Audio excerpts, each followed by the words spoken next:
7 bears here now throughout the season, so it's been a real good sight for us. 7? Yeah, we've got 2 radio calls out just from the same thing.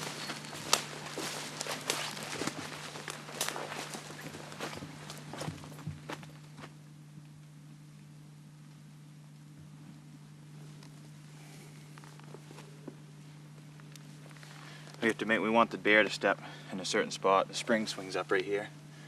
You don't want him approaching on this side. You don't want his body out over the spring. So we block this right here off so they want to step where it's nice and clear. So we get that like that. They'll step here, there, and then right there, but they won't step there because it sticks there. It's just every set's like that. You can see the trees a little scarred up. Yeah, After quite a bit of use by the bears. Shedding this time of year, they don't have a lot of their winter coat left, so the hair's a lot all over the place. That's just some under hair. That's it's a wool like underneath their long black guard hairs. That's what keeps them warm and dry.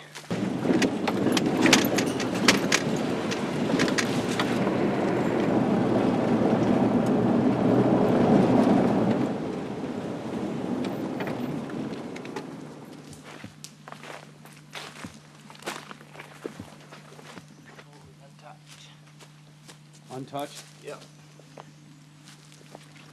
This hasn't been one of our more productive sites. What lake is that that's over there? On this side? Yeah. That is Horseshoe. Lower Green. Horseshoe's on this side. Well, we're actually right between you. If you look real close, you could have seen Horseshoe right here. It's right between the two. Right. It's amazing how you guys know your way around. I mean, oh yeah, these roads now. What are these roads for? These are originally and still logging roads. International Paper owns all the land. International Paper? Yeah, International Paper, and they put these roads in and maintains the one that need to be maintained for their wood operation. And so some roads will be unmaintained for a period of time. When they move down that road to do some more logging, then they'll so some of these side roads that we're hitting, those some are still used, some aren't. They're old roads, some of them.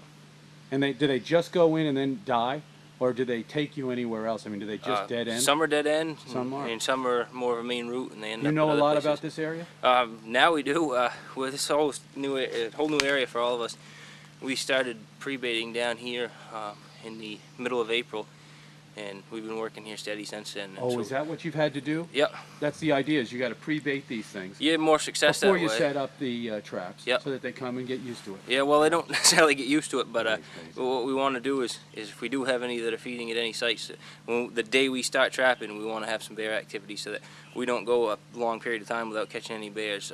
Our methods are such, and the people here are such that we catch a lot more bears than most people. We know what we're doing, and we put the hard work in, but that's just one more measure to take to help improve our success. We're always rotating our traps from one area to another. How do you pick a site? Mostly a lot of homework, I guess you'd say. We go in and look at the topography of the land, as well as aerial photos to try to get some idea of what type of cover there is, and then we have basic things that we need at a site, which are cover for protection from the sun to keep the bears cool, trees big enough to tie the bears to, and then after that you just look at where the bears are going to be traveling, knowing the bear behavior, and some of them pan out and some don't. So this site just happens to be one that didn't pan out, and we have others that did better than we expected. So we're always rotating. We have some that may not be very productive, but keep there because there's a sow in the area we haven't caught yet, and we're hoping to pick her up somewhere along the line. We caught a sow yesterday at a trap that's been set most of the season and has only caught one other bear. We have another site that caught 6 bears in 8 days, and with 2 new sows, all new bears. It's all a matter of where the bears are traveling and then getting lucky. The more natural foods there are, the more difficult it is for us to catch bears. That's true. Springtime, when it's really wet, they have plenty of sedges and grasses, and it sets up the berry season pretty good, and it makes it a lot more difficult. A lot of times we'll have bear tracks walking right by our bait sites, and they know they're there. They might be right 20 feet in the woods and no interest whatsoever.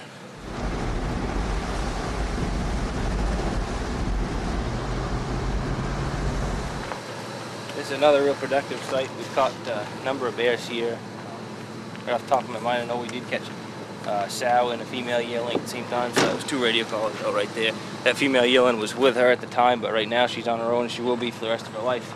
She'll be in her own den this winter, even though she's not quite 2 years old. Oh, really? So, yeah. But that's the life of a bear. Do you know what the life cycle is? As far as life expectancy? Yeah, life expectancy. It can vary a lot, but they can live up to 30 years old in the wild. How do you know so much about bears, Kendall? Learned a lot of what I know from Randy. Randy is the most knowledgeable person about bears that I know, and I think by far in many circles. He's lived bears for over 20 years, eat, sleep, and breathe bears. And started working with Randy, and huge interest in the research aspect of it, and bears are real fascinating anyway. So, but he's a hunter. He is. Right. I mean, that's kind of the duality of it. You kind of protect the resource, but yet you utilize it as well. Absolutely. There's no one that cares more about bears than Randy, and I care quite a bit about him, but Randy's so passionate it's hard to beat. But that doesn't mean that we can't utilize resource that is abundant here, and that's why we manage them the way we do, so that people have the viewing opportunities as well as the opportunity to consumptively use our resources in the state. And are you a hunter? I am. I've never hunted bear. Just not enough time in the day, a lot of work. I hunt a lot, but yeah. What do you hunt for? Anything a lot of things, I'll put it that way, I guess. Bird, duck, deer. Deer, yeah. I truly coon. Raccoon? Yeah, I truly. Dog? I don't have dogs, but I have do been that here? before. Oh, they do. Yep. Yep. Absolutely. But they hunt bear with dogs. Everybody thinks that's that. right. They hunt yeah, bear with dogs. and that's part of this whole referendum process. They want to stop hunting bear over bait with dogs and with traps, but they want to stop. Well, then how are you going to hunt them? Good question. That's exactly, you hit it on the head. How are you going to hunt? You hit it on the never head. see them. No, absolutely. We have over 200,000 deer hunters in the state, and who have a permit to shoot a bear with their deer license, and they never the highest they've ever shot during deer season has been around 500. Last year they shot 76 bears during deer season. It's just everybody. So they did get them. 76 bears 76. out of 200,000 hunters. Our management goals are to shoot between 3,500 and 4,000 bears a year, and without baiting, we cannot do that. Picked up several roadkills.